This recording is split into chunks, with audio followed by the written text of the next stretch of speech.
Bukod sa mga organisasyon, dagsari ng tulong mula sa mga Filipino communities sa iba't ibang bansa para sa mga biktima ni Yolanda.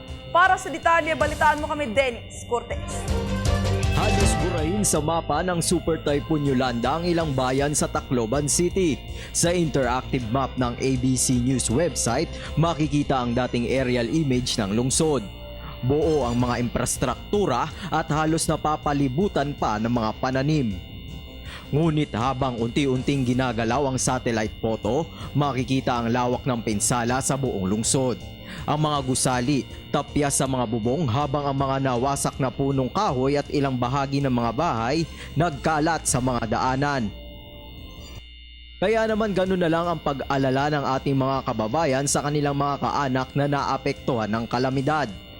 Kabilang dito si Nestor Herente, isang pastor sa California na walang balita hinggil sa kanyang mga kaanak na naapektuhan ng bagyo.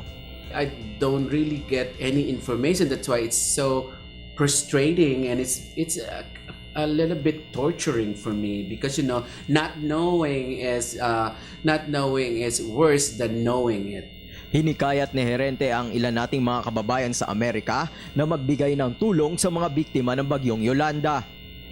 Tulad niya, ganito rin ang pagmamalasakit ni Einstein Cabalteja na handang magbenta ng mga gamit, makalikom lang ng pondo para sa ilan nating mga kababayan. What they really need is medicine, water, very basic needs. Water, food, and shelter. Malayo man sa Pilipinas, nangingibabaw pa rin ang pagtutulungan ng mga Pilipino sa kabila ng delubyong hatid ng kalikasan.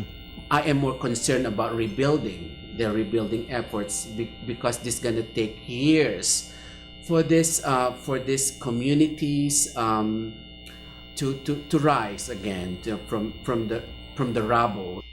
Tayang mahigit $20 milyong na ang nalikom ng Catholic Relief Services sa Amerika para sa mga biktima ng bagyong Yolanda. Para sa Telebisyon ng Bayan, Dennis Cortez.